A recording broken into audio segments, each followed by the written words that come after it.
I do not believe that God has given me something special. Young people, as God... Kathryn Kuhlman no solo fue una evangelista carismática. Su mensaje trascendía las fronteras de la religión y la espiritualidad, invitando a miles a abrir sus corazones y a creer en la magia de los milagros. En un mundo que a menudo se siente cínico y desprovisto de maravillas, su voz resuena como un faro de luz, recordándonos que lo imposible puede hacerse posible cuando se actúa desde el amor y la fe. A lo largo de este audiolibro se revelan las profundas verdades que Kuhlman compartió en sus enseñanzas y su ministerio. Escucharemos testimonios de sanaciones, encuentros divinos y momentos que cambiarán la vida, todo ello enmarcado en su inquebrantable creencia en el poder de Dios y en la capacidad de cada uno de nosotros para experimentar lo milagroso. Prepárense para dejar atrás sus dudas y abrir sus corazones al poder y el fuego del Espíritu Santo en una increíble mujer de Dios que creía en que los milagros sí existen. A medida que nos sumergimos en las palabras de Kathryn Kuhlman, dejaremos que su pasión y su fe nos inspiren a creer que, efectivamente, los milagros están a nuestro alrededor, esperando ser reconocidos y vividos. Forma parte de esta comunidad suscribiéndote al canal y tocando la campanita para que no te pierdas ninguno de los vídeos que compartimos aquí en este canal. Comenta "Yo creo en los milagros" y te estaremos saludando y orando por ti. Así que, sin más preámbulos, acompáñenme en este viaje de descubrimiento y transformación. Escuchemos juntos "Yo creo en los milagros", por Kathryn Kuhlman. Capítulo 1. El poder de la oración. Resulta ingrato y hasta escandaloso para otros cristianos religiosos que prefieren encontrar a Dios en el silencio, la meditación y la exhortación de la palabra. Pero ninguno de tales excesos tiene lugar, hasta donde tenemos entendido, y este mismo libro expresa, en el Ministerio de Sanidad de la señorita Catalina Kuhlman, en el cual tampoco se hace mención del don de lenguas. Sabemos que algunos de nuestros lectores lo encontrarán a faltar, pero a otros no lo extrañarán al observar la filiación religiosa de la autora de este libro, que no es pentecostal, sino de origen bautista. Por consiguiente, la publicación de estos relatos no tiene por objeto fomentar los puntos de vista de una denominación cristiana evangélica en detrimento de otras, sino enfatizar el valor de la oración y el poder de Dios de un modo actual y efectivo, en medio de un mundo materialista que lo está negando. Desconocemos los recursos de Dios. También es necesario ese énfasis para muchos cristianos que no rehúsan creer en el poder de Dios, pero hacen poco uso de la oración, porque consideran a Dios enteramente atado a sus propias leyes. Pero, ¿a cuáles leyes si los mismos científicos no cesan de decirnos que las que la ciencia ha descubierto hasta ahora no son sino una parte muy pequeña de lo que queda por descubrir? Ante tales reconocimientos, ¿por qué hemos de oponernos a la idea de que Dios puede llevar a cabo, aún en nuestro siglo, cosas que ni nosotros tampoco la ciencia pueden explicar? Lo que importa es cerciorarse concienzudamente sobre la autenticidad de tales hechos extraordinarios ocurridos en respuesta a la oración. A tal respecto, la autora menciona no solamente los nombres de las personas beneficiadas con la sanidad divina, sino también los hospitales en cuyos archivos se conservan los informes clínicos anteriores y posteriores a los casos que se narran. Quiero enfatizar que las curaciones referidas en este libro no tienen siempre lugar en reuniones públicas, ni de un modo repentino y espectacular, sino que en muchos casos se produce, en respuesta a la oración, una mejora inexplicable clínicamente, que se convierte en un breve tiempo en curación absoluta, la cual, y este es el mejor indicio, permanece y perdura aún después de muchos años de ocurrido el extraordinario fenómeno. La señorita Kuhlman no viaja de un país a otro exhibiendo sus habilidades curativas. Muchos pacientes de países lejanos, pero ella dice que prefiere quedar en un solo lugar porque así se hace más fácil la comprobación científica de todos los casos. A tal efecto, cada vez que se produce algún milagro de sanidad de un modo público y repentino, suele invitar inmediatamente a todos los médicos presentes en el auditorio, no solo a que acudan a la plataforma a cerciorarse de la realidad del caso, sino a que tomen nota en sus agendas de los hospitales donde el enfermo ha sido tratado, para comprobación de los respectivos historiales clínicos.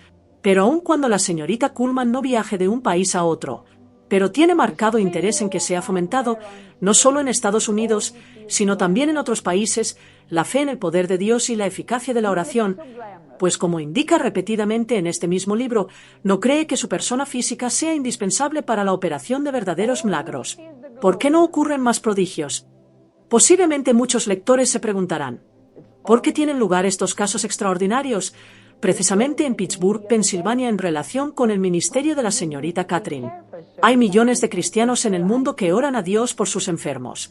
¿Por qué no ocurren milagros con más frecuencia en otras partes? es que no hay otros cristianos dignos de que el poder de Dios actúe de un modo actual y directo en su favor. Los lectores observarán en la introducción y en todo el curso de este libro que la señorita Kuhlman es la primera en declarar que sus oraciones no son mejores que las de otras personas, que lo que ocurre en relación con su ministerio no es algo que dependa de su propia persona, sino que Dios es el mismo para todos los que le invocan. Sin embargo, leyendo con atención estos relatos, observamos en las personas favorecidas o en sus intercesores unas cualidades de fe práctica que quizá no hemos alcanzado nosotros. Nos cabe la duda de si no es nuestro orgulloso temor de caer en ridículo lo que nos impide creer a Dios en toda la extensión de sus promesas. Por nada en el mundo queremos ser tildados de extravagantes o fanáticos. Y aunque esto es justo para honrar la fe que profesamos, llegamos al extremo opuesto de poner toda clase de cortapisas al ejercicio práctico de la fe en un mundo cada vez más necesitado de ella. Un mundo tal como Cristo y sus apóstoles lo describieron en el tiempo inmediato a su segunda venida. Un mundo que necesita ser desafiado como nunca por una fe sincera y robusta, por más que escasa. Cada vez es más indispensable intensificar el espíritu de oración, de dedicación al Señor y a nuestros prójimos, de consagración y de fe práctica y eficaz entre los verdaderos hijos de Dios, de cualquier iglesia o denominación cristiana. Con tal propósito ha sido publicado el presente libro, para que su lectura estimule a los cristianos a orar más eficazmente y con perseverancia hasta mover montañas de dificultad y de dolor por medio de la oración de fe. Sin embargo, quisiéramos también recomendar con insistencia que nadie se desaliente si la respuesta tarda o no llegase a venir. La autora enfatiza el hecho de que la misma fe es un don de la soberana gracia de Dios, por lo tanto lo que importa no es un esfuerzo desesperado para sacar fe de donde sea. Tampoco debe juzgarse que la dilación o ausencia de milagro es siempre resultado de alguna culpa o falta de fe. De ningún modo. Dios es soberano y obra como y cuando quiere. Sabemos que Él se complace en responder a las súplicas de sus hijos, pero no olvidemos que para Dios el tiempo presente es solamente el primer acto del drama eterno de cada vida humana. No en vano escribió el apóstol Pablo, no mirando nosotros las cosas que se ven, sino las que no se ven, porque las que se ven son temporales, más las que no se ven son eternas. Y que una mayor bienaventuranza que el creer ante la evidencia del milagro es creer en la bondad y el poder de Dios, sin el milagro. El mismo Señor nos enseñó a decir en Getsemaní, no se haga mi voluntad sino la tuya. Sin embargo, tales pasajes bíblicos nunca deben servir. Quizás alguien diría que los discípulos pidieron a Cristo, aumentanos la fe, pero observemos que el Señor no les dijo, porque lo habéis pedido con gran esfuerzo, aquí lo tenéis, sino que siguió hablando del poder de la fe sin aparentemente hacer caso de superstición. Sin embargo, en varias ocasiones declaró, conforme a tu fe te sea hecho. Y para nosotros, la interesante pregunta es, ¿cómo se originó aquella fe? ¿Qué parte de ella era conocimiento de Cristo? ¿Y hasta qué punto la confianza plena de tales personas en el poder y el amor del Señor debe ser considerada como un don de Dios? La respuesta permanece en misterio. No olvidemos que hubo quienes tuvieron grandes conocimientos de Cristo en los días de su carne, pero no llegaron nunca a creer en Él. Recordamos de nuestra juventud el caso de un venerado servidor de Dios, muy conocido en las iglesias evangélicas de Barcelona, llamado don Pedro Rubio, quien padeció por muchos años una dolorosísima neuralgia facial, por cuyo alivio y curación hablamos orado muchas veces. Al encontrarnos cierto día en el consultorio del director del Hospital Evangélico de Barcelona, se apresuró a preguntarme, con su cara de excusa para la indolencia en la oración y la falta de fe. Un creyente que se conforma de un modo fatalista a la voluntad de Dios, menospreciando el glorioso privilegio de la oración, está muy lejos en altura espiritual del cristiano que después de haber orado con fervor, quizá con ayuno, a solas o en grupo, y no obteniendo respuesta, sabe decir dignamente, con toda sinceridad y sin sombra de amargura o resentimiento, no se haga, Señor, lo que yo quiero, sino lo que tú. En ocasiones, es entonces solamente cuando la voluntad de Dios se junta a la del fervoroso y tenaz demandante para darle lo que desea. ¿Cuántas veces ha ocurrido esto a los grandes servidores de Dios? Creemos que todo lo que se haga es poco para fomentar la fe de los cristianos y del mundo en estos tiempos de amarga incredulidad, con tal que sea hecho por medios legítimos. Y de ello no cabe duda en cuanto al presente libro, que nos complacemos en poner en manos de nuestros apreciados lectores de habla española. Estoy segura que quiere Dios usarlos para promover en nuestros días un crecimiento de la fe y del espíritu de oración, para que grandes bendiciones de lo alto puedan ser otorgadas tanto a los cuerpos como a las almas. Estaba en la terraza de un hospital un diciembre de 1969. Me preguntaron que si me encontraba ahí por alguna dolencia propia. ¿O de algún miembro de mi iglesia? Al contestarle que ni lo uno ni lo otro, sino tan solamente por cuestiones relacionadas con mi cargo en la junta del hospital, a nadie mirándole en el rostro, con la compasión que siempre nos inspiraba su efectivo estado. A esta casa es mejor venir para ayudar a otros que para uno mismo. ¿Verdad, don Pedro? El venerable varón de Dios, con franqueza que le permitía el haberme dado lecciones en griego, inglés y otras disciplinas útiles para el ministerio cristiano, se apresuró a corregirme una vez más. La importancia de la obediencia para recibir el Espíritu Santo. Según Catherine, pocos temas resuenan con tanta profundidad y relevancia como la relación entre la obediencia y la recepción del Espíritu Santo. Kathryn Kuhlman, una de las figuras más influyentes en el Ministerio de Sanidad y Avivamiento del siglo XX, abordó esta cuestión con una claridad y una pasión que han dejado una huella indeleble en la vida de muchos creyentes. Su enfoque sobre la obediencia no solo se centra en las acciones externas, sino que también profundiza en la actitud del corazón y el anhelo genuino de estar en comunión con Dios. La obediencia como un acto de amor. Kuhlman enfatiza que la obediencia a Dios es, ante todo, un acto de amor. En el contexto de su enseñanza, la obediencia no debe ser vista simplemente como una serie de reglas a seguir, sino como una respuesta natural del corazón que ha sido transformado por el amor de Cristo. Ella creía firmemente que cuando el creyente comprende la magnitud del amor de Dios, su corazón se inclina naturalmente hacia la obediencia. Esta obediencia se convierte en una manifestación de gratitud, un reconocimiento de la gracia que se ha recibido.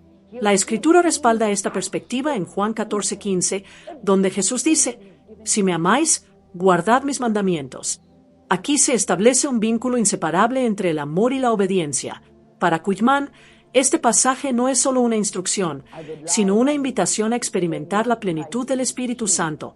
Cuando un creyente se somete a la voluntad de Dios, abre la puerta para que el Espíritu Santo opere libremente en su vida. El papel del Espíritu Santo en la obediencia. A través de su ministerio, Kuhlman enseñó que el Espíritu Santo no solo es el agente que da poder para vivir en obediencia, sino también el guía que dirige al creyente en el camino de la verdad. La obediencia se convierte, entonces, en una cooperación activa con el Espíritu Santo. Esta cooperación es fundamental, ya que el creyente no puede cumplir la voluntad de Dios en su propia fuerza. Es el Espíritu Santo quien capacita al creyente para vivir de acuerdo con los principios divinos.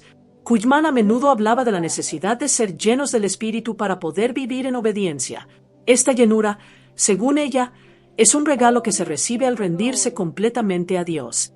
La rendición implica dejar de lado el orgullo y la autosuficiencia y aceptar la dirección del Espíritu. En este sentido, la obediencia se convierte en una respuesta a la guía del Espíritu, quien lleva al creyente a una vida de santidad y compromiso. La obediencia en la práctica. Kuhlman también abordó la obediencia desde un ángulo práctico. La obediencia no es un concepto abstracto, sino que se manifiesta en decisiones diarias y en las pequeñas cosas de la vida. Para ella, cada acto de obediencia, por pequeño que sea, tiene un impacto en la vida espiritual del creyente. La suma de estos actos construye una vida de fe sólida, que a su vez permite una mayor receptividad al Espíritu Santo. Un aspecto crucial que Kuhlman subrayó es la importancia de escuchar la voz del Espíritu.